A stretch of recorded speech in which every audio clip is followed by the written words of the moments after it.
저는 40대 후반의 여성입니다. 저희 집은 아버지가 회사에 다니시고 엄마는 가정주부인 그야말로 평범한 환경이었어요. 부모님은 저희의 생각을 존중해 주시는 만큼 독립성을 강조하셔서 저와 여동생은 그 영향을 많이 받으면서 자랐습니다. 그런 집안 분위기 때문에 저는 대학 때부터 경제적 독립에 관심이 많았습니다. 다른 애들보다 일찍 취업 준비를 시작했어요. 학교를 졸업하자마자 회사에 들어갔고요.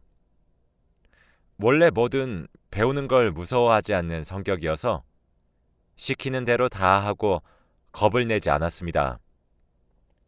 그랬더니 점점 상사들도 저를 알아봐줬고 열심히 한다며 인정해주기 시작했어요.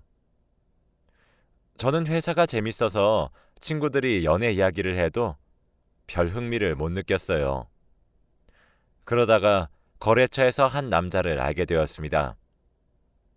일 때문에 과장님과 같이 간 자리에서 만난 사람이었는데 그 뒤로 제게 개인적으로 자꾸 연락을 하더라고요. 김민정 씨, 저랑 만나보시죠. 제가 감이 정확한데 저랑 아주 잘 맞을 것 같아요. 독립적으로 자기 일을 잘 하잖아요. 저도 그런 성격이라서요. 저는 아직 누굴 만날 생각이 없어요. 마음은 감사히 받겠습니다. 그러나 그 사람은 끈질기게 연락을 해왔어요. 회사에서 저는 그 사람이 능력이 있고 일도 잘한다는 얘기를 많이 듣게 되었어요. 제가 본 모습도 그랬습니다. 그런 걸 알게 되면서 저도 점점 그 사람한테 흥미가 생겼고 또다시 연락이 왔을 때 말을 했습니다. 저도 장영훈 씨한테 관심이 생겼어요. 그래요. 우리 만나봐요. 사귀고 보니 그 사람은 생각보다 더 남자답고 추진력 있고 저는 그런 모습을 보고 더 좋아하게 되었어요. 남자도 갈수록 제가 더 마음에 든다고 했습니다. 저희는 2년을 넘게 사귀었고 결혼을 하기로 했어요. 양쪽 집안에 인사를 갔을 때도 분위기가 좋았습니다. 그 사람에게는 여동생이 한 명 있었는데 말도 시원하게 잘하고 괜찮아 보였어요. 어머니도 솔직하고 성격이 좋은 것 같았고요. 그렇게 상견례도 하고 무사히 결혼까지 하게 되었습니다. 막상 결혼을 하고 보니 회사를 다니면서 집안일을 하는 게 생각보다 더 피곤하고 힘든 일이더라고요. 처음이라 익숙하지 않아서 그러려니 하고 참아봤지만 시간이 갈수록 피로만 더 쌓일 뿐 나아지지 않았습니다. 저는 남편에게 가사 도우미를 가끔 쓰는 게 어떨지 상의를 했습니다. 나는 우리 집 일을 남이 한다는 게 영 마음에 안 내켜. 당신이 정 힘들면 회사를 좀 쉬는 건 어때? 나도 돕고 싶기는 한데 사업이란 게 그렇잖아. 시간 내기가 쉽지도 않고 밖에서 워낙 힘드니 집에만 오면 쉬고 싶다고. 당신이 내조를 더 해주는 게 나도 더 좋아. 남편의 말을 이해 못하는 건 아니었지만 내심 섭섭하더라고요. 사업이 아니어도 회사 다니는 제 일도 중요한 건데 저한테 너무 쉽게 회사를 관두라고 말하는데 울컥했지만 속 좁고 이해심 없는 여자가 되기 싫어서 아무 말도 하지 않았어요. 또 시부모님으로부터 잔소리나 하는 와이프라는 소리도 듣기 싫었고요. 하지만 다른 사람 도움 없이 회사 일도 집안일도 잘 해낸다는 건 저한테는 너무 어려운 일이었어요. 가끔 친정 엄마가 와서 도와주시기는 했지만 시어머니는 가만히 보고만 있는데 친정엄마만 일을 하는 것 같아서 제가 더는 오지 말라고 했어요. 결국 고민 끝에 제가 회사를 쉬기로 했습니다. 말이 쉬는 거지 그만두는 것이었어요. 나중에 다시 취직을 할 수 있을지 없을지 몰라서 불안했지만 그때는 정말 어쩔 수 없는 선택이었어요. 회사를 그만두고 집에 있게 되자 시어머니가 그렇게 좋아하시더군요. 잘 생각했어. 여자가 나가서 벌면 뭘 얼마나 번다고 고생을 사서 하니. 그리고 우리 영훈이 돈 잘 버는데 네가 일 다닌다니까 내가 친구들한테 말하기 괜히 창피하더라. 아들이 벌이가 시원치 않아서 며느리가 나가서 버는 것처럼 생각하는 것 같았거든. 어쨌든 잘 됐다. 앞으로 영훈이 내조나 신경 바짝 써라. 어머니, 일하는 게 돈이 없어서 하는 것만은 아니잖아요. 저한테는 제 일이 보람이 있고 기쁨이었어요. 지금이야 여건이 안 되니까 그만뒀지만 나중에라도 기회가 되면 저는 꼭 제 일을 다시 가지고 싶어요. 집안일도 힘든데 무슨 바깥 일까지 하겠다고. 그래, 네가 욕심이 많은 건 알겠는데 사장 부인이면 부인답게 채통이란 것도 지킬 줄 알아야지. 저와 생각이 너무 다른 게 느껴져서 답답하기만 했어요. 그 뒤로 시어머니는 저를 보는 눈빛이 좀 싸늘해지고 쌀쌀맞은 게 느껴졌어요. 그저 기분 탓이려니 하고 넘어갔지만 찝찝하기는 했습니다. 그런데 집에서 살림만 하면서 살다 보니 그동안 남편이 생활비를 넉넉하게 주지 않았더라고요. 회사를 다닐 때는 제 돈으로 쓰던 게 많아서 잘 몰랐던 것이었어요. 남편은 생활비를 적게 주는 걸 대수롭지 않게 생각했어요. 살림하는데 돈이 그렇게나 들어가? 당신이 돈을 함부로 쓰는 거 아니야? 우리 집 생활이 그 정도 수준은 아닌데? 무슨 소리야? 당신 취향 맞추는 데만도 얼마나 까다로운데. 당신이 좋아하는 음식이 그냥 시장 나가면 살 수 있는 줄 알아? 그동안은 내가 벌었으니까 괜찮았지만 이제는 당신이 더 줘야 돼. 남편은 떨떠름한 표정으로 알았다고 했지만 썩 내켜 하지는 않는 것 같아요. 저는 우리 집 먹고 사는 건데 왜 저렇게 구두쇠처럼 구는지 이해가 되지 않았습니다. 그런데 더 화가 나는 건 남편이 시댁 식구들한테 퍼주는 돈이었어요. 신우가 용돈 좀 달라고 하면 바로 계좌로 입금하고 가방 사달라고 하면 사주고 구두 사달라고 하면 사주고 그러는 게 아주 생활이더라고요. 게다가 신우도 그렇고 시어머니도 그렇고 뭐 하나를 걸쳐도 평범한 걸 하는 법이 없이 죄다 명품만 샀습니다. 한두 푼도 아닌 걸 해달라고 하는 대로 다 해주면서 생활비는 아까워한다는 게 정말 화가 났어요. 당신 이제 결혼했어. 나하고 식구라고. 전에는 어떤지 몰라도 생활비를 쓸 돈은 아깝다고 하면서 아가씨와 어머니한테는 전처럼 용돈 주고 명품 사주는 거 너무 이상해. 아예 그러지 말라는 건 아니야. 자식이나 오빠로서 할 도리는 해야지. 그런데 이제는 나하고 상의를 해야지. 당신 마음대로 하면 어떡해. 다 내가 뼈 빠지게 일해서 번 돈이야.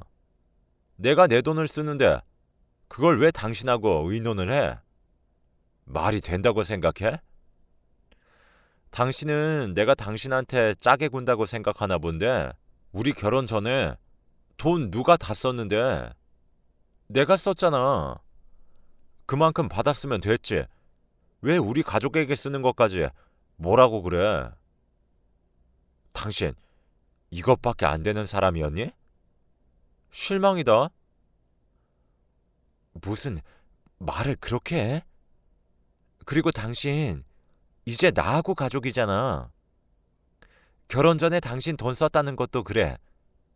그럼 그 돈 쓴 거 생각하고 내가 생활비 그렇게 많이 드는 거 알면서도 가만히 있었고 지금도 돈 주기 아깝다는 거야, 뭐야?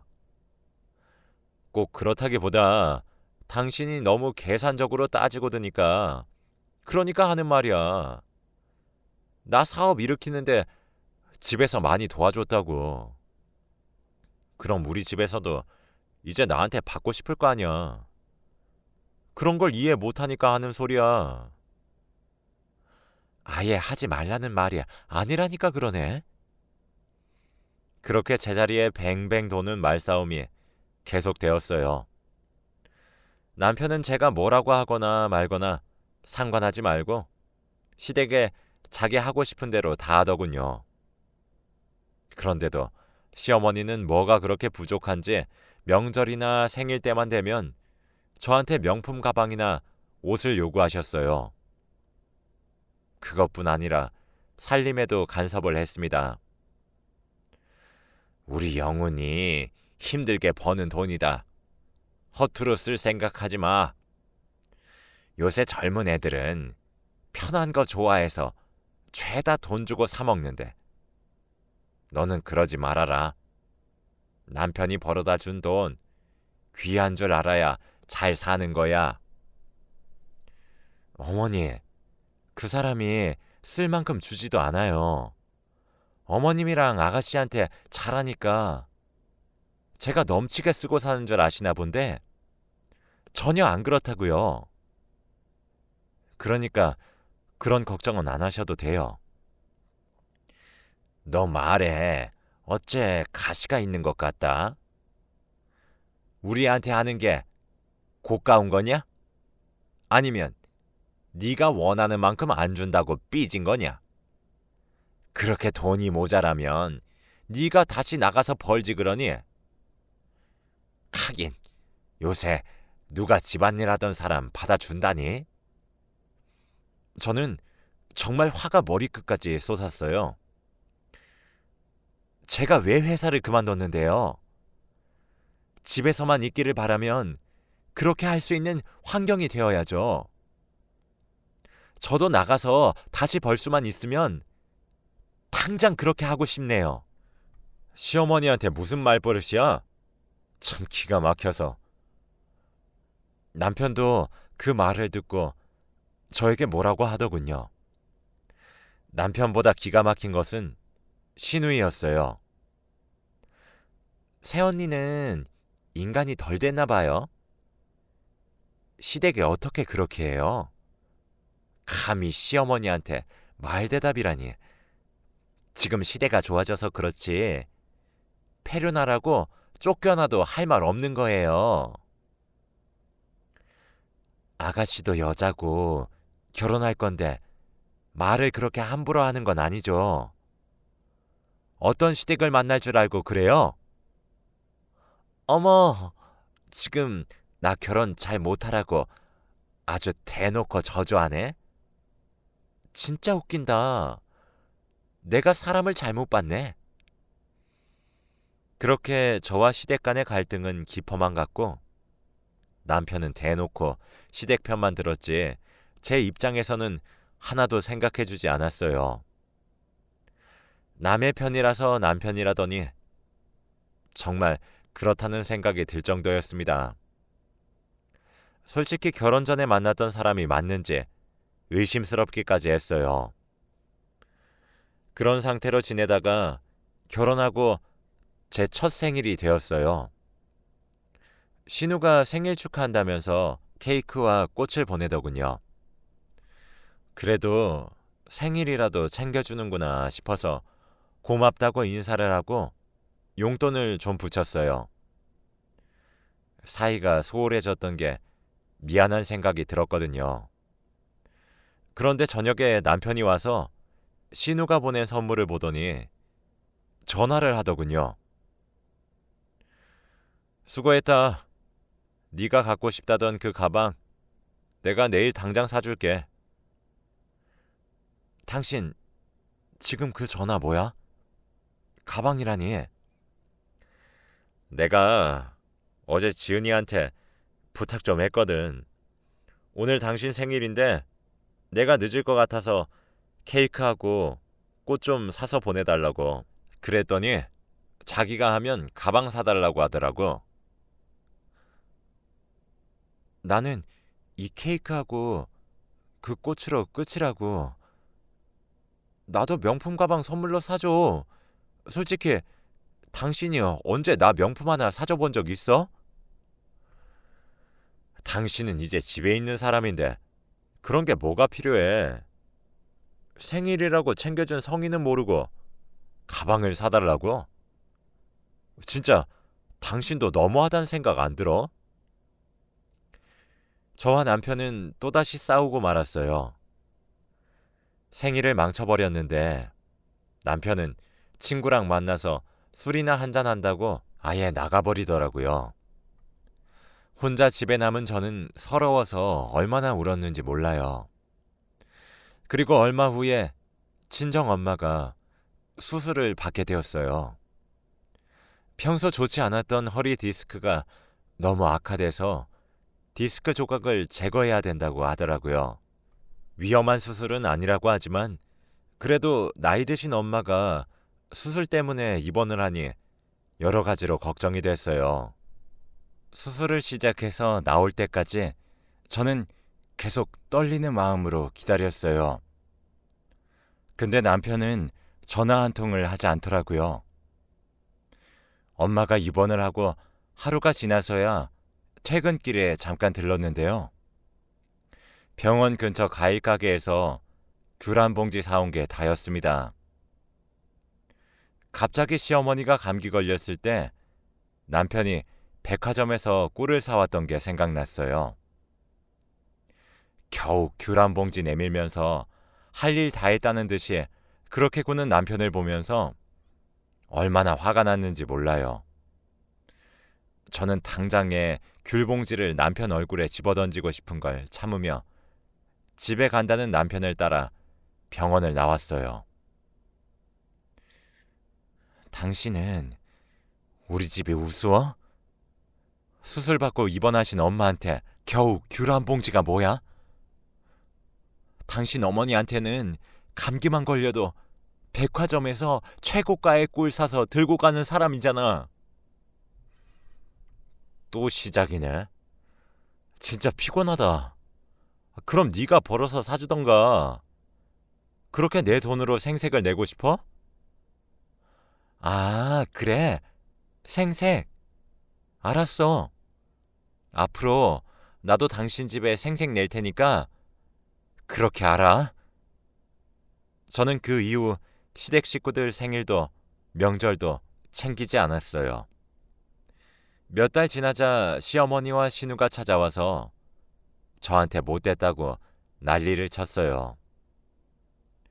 그 사람하고 얘기 다 한 거예요. 저는 친정 챙기고요. 그 사람은 시댁 챙기고요. 각자 자기 집은 자기가 알아서 하자고요. 진짜 뭐 이런 게 다 있어? 당장 영훈이한테 전화해. 당장 오라고 해. 시어머니와 신우는 저에게 삿대질을 하며 막말을 하더군요. 얼마 후 남편과 저는 이혼을 하게 되고 말았어요. 신우는 그 와중에도 저희 집에 와서 값 나가는 물건을 죄다 빼가더라고요. 언니 번 돈으로 산 것도 아니잖아요. 이게 다 오빠 돈인데 하나라도 빼돌릴 생각하지 말아요. 그러더니 시어머니와 합세해서 결혼할 때 받은 반지 귀걸이까지 싹 걷어가더라고요. 저도 치사해서 가져갈 생각은 전혀 없었지만 시댁 식구들 행동은 너무 기가 막히고 말이 안 나왔어요. 이혼을 한 직후 저는 일자리를 찾아 나섰어요. 하지만 취직은 생각보다 쉽지 않았어요. 저는 결국 자존심을 접고 작은 회계 사무실에 격리로 들어가서 일을 했어요. 온갖 잡무에 시달렸지만 그래도 다른 일자리를 알아볼 염두가 나지 않아서 눈물을 참으며 열심히 일을 했습니다. 그러다가 어느 날 전에 일했던 회사 선배를 만나게 됐어요. 선배는 퇴사하고 화장품 회사를 세운다며 저에게 같이 하자고 했습니다. 민정 씨 일 잘하는 거야. 내가 잘 알지. 나 좀 도와주면 진짜 고마울 것 같아. 저야말로 이렇게 일하자고 말씀해 주셔서 너무 감사해요. 열심히 해서 선배한테 보탬이 되도록 할게요. 저는 선배 회사에 들어가서 정말 열심히 일했습니다. 힘들고 고단했던 결혼 생활을 잊으려고 일에 더 몰두했던 것 같아요. 다행히 노력한 만큼 성과가 나아주었고 시장에서 조금씩 자리를 잡기 시작했습니다.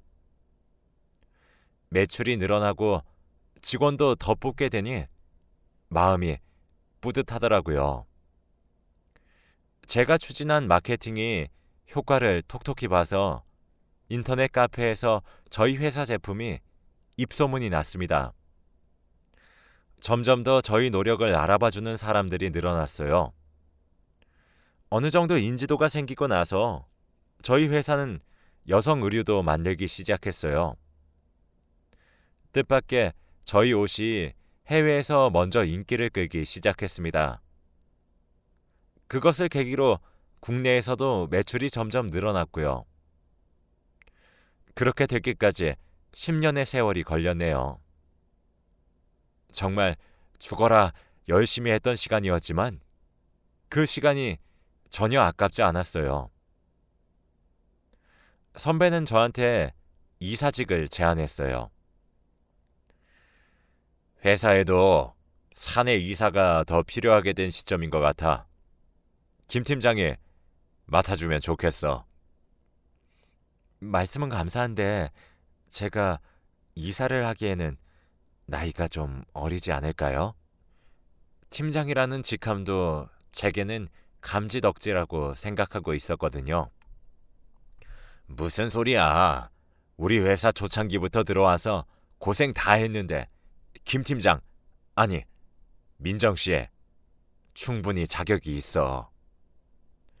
그 무렵 저희 회사는 의류 생산에 필요한 공장을 인수할 준비를 하고 있었어요. 회사 규모가 커지면서 일선에서 일할 사람이 더 필요하기는 했어요. 저는 선배의 제안을 받아들였고 전보다 더 열심히 일을 했습니다. 그러는 중에 인수할 부품 공장 리스트가 추려져서 4개로 압축이 됐어요. 저와 선배는 각자 공장을 가보고 어떤 상태인지 보기로 했습니다. 추려서 올라온 공장 목록들을 보다가 깜짝 놀랐어요. 공장 중 한 곳의 대표가 전 남편의 이름이더라고요.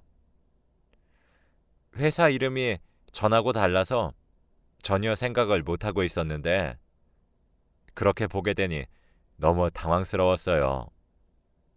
혹시 동명이인인가 하고 확인해 봤더니 전 남편 회사가 맞더군요. 저는 혹시나 하는 마음에 전 남편 회사를 뒷조사했어요.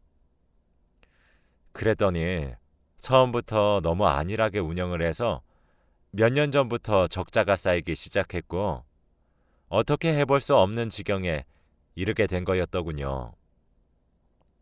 공장 시스템도 너무 관리가 안 돼서 엉망이었고 기계도 관리 미흡으로 제대로 되는 게 없다는 결과가 나왔어요. 저는 그 내용을 토대로 전 남편의 공장은 방문 목록에서 빼기로 했어요. 선배도 그게 좋겠다고 했고요. 그렇게 일을 진행하면서 바쁘게 시간을 보내고 있는데 어느 날 회사 앞에서 누가 저를 부르더군요. 전 남편이었습니다.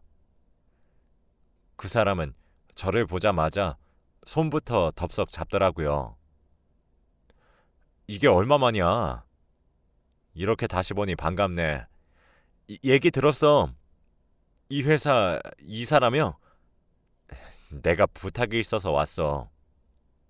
그러길래 저는 손을 뿌리쳤어요. 오붓하게 부탁 같은 거 하는 사이 아니잖아요.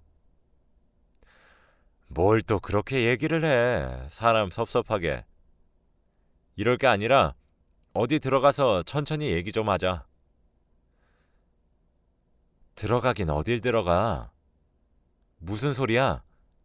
그쪽하고 할 얘기 없으니까 자꾸 친한 척 좀 하지 말았으면 좋겠는데. 그러자 남편이 당황을 했고 저는 얼른 회사로 들어와 버렸습니다. 그랬더니 잠시 후 남편이 사무실로 찾아왔습니다. 그러지 말고 잠깐만 시간을 좀 줘봐. 우리 공장 왜 와보지도 않는다는 건지 궁금해서 알아보다가 당신이 여기 이사라길래 이렇게 직접 찾아온 거라고. 왜 안 가보는지 그쪽이 더 잘 알 텐데. 처음에 냈던 서류 다 엉터리잖아. 기계도 괜찮고 관리도 잘 된 것처럼 꾸며서 먼저 우리 대충 눈속임하려고 했던 게 그쪽이니까. 우리가 그런 것도 안 알아봤을 것 같아? 우리 회사가 이제 좀 컸다고 우습게 봤나 본데 그쪽 생각처럼 호락호락하지 않다는 걸 알아야지. 전 남편은 안색이 하얗게 변하면서 어쩔 줄 몰라 하더군요. 그러지 말고 다시 한번 검토해줘. 부족한 부분은 내가 어떻게든 메꿀 테니까. 기회를 줘. 안 그러면 나 정말 끝장이야. 다 낡고 부서진 기계를 어떻게 메꾸는데? 이제 와서 새 걸로 바꿀 돈도 없잖아. 그런 돈이 있었으면 내놓지도 않았겠지. 자기 돈 한 푼 두 푼 나가는 거 그렇게 아까운 사람이 공장은 어떻게 그런 식으로 운영했어? 됐으니까 그만 가보세요, 박영훈 씨.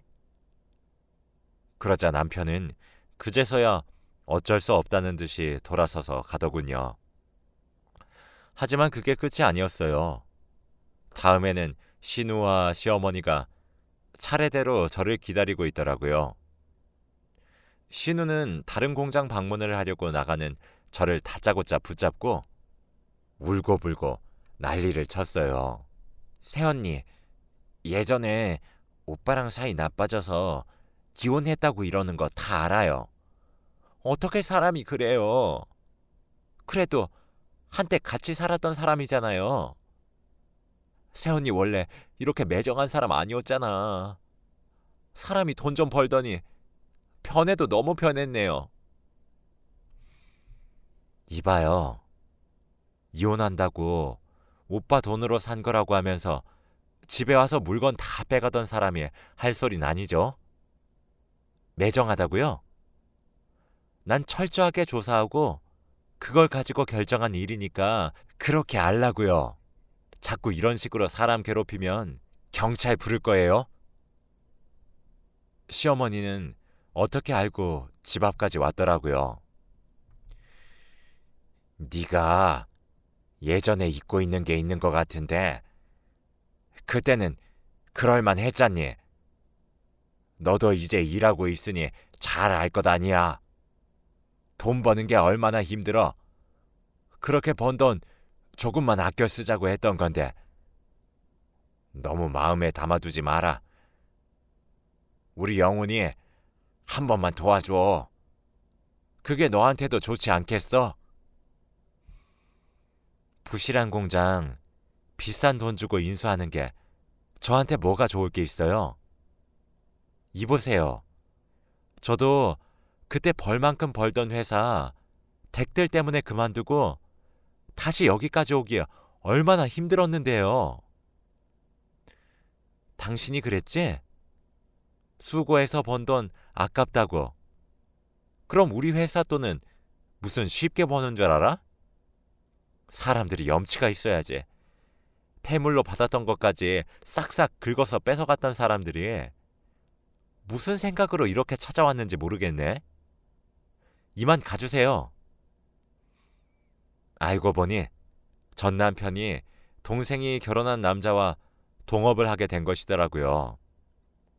그러면서 회사 이름도 바꿨는데 그 남자가 여기저기에 돈 뿌리며 투자랍시고 사람들을 모아서 놀러 다니고 공장은 돌보지도 않고 그렇게 술 마시러 돌아다녔다고 해요. 그러다가 회사는 점점 재정 상태가 나빠지고 망하기 직전까지 갔다더라고요. 결국 전 남편 공장은 완전히 부도가 났고 여동생 남편은 미리 자기 돈을 챙겨놨다가 혼자 잠적했다고 합니다. 전 남편 가족은 여기저기에 뿔뿔이 흩어졌다더군요. 재혼을 했던 여자와도 헤어졌고 그 이후로는 들은 소식이 없네요. 저는 일하느라 재혼도 하지 않고 혼자 살았지만 충실하게 제 인생을 채웠다고 생각하기 때문에 아무런 후회도 하지 않고 있어요. 그리고 얼마 전에 좋은 남자친구도 생겼고요. 결혼까지 생각하고 있답니다. 저를 가족으로 받아들이지도 못하면서 그럴 준비도 안 되어 있으면서 가족이라고 한 그 사람의 모습이 밉기만 했는데 예전 일을 털어놓으니까 속이 좀 후련하네요. 이제는 훌훌 털어버리고 더 열심히 살아보려고 합니다. 긴 이야기를 들어주신 분들께 모두 감사드리고요. 다들 건강하시고 좋은 일만 있었으면 좋겠어요. 모두 행복하세요.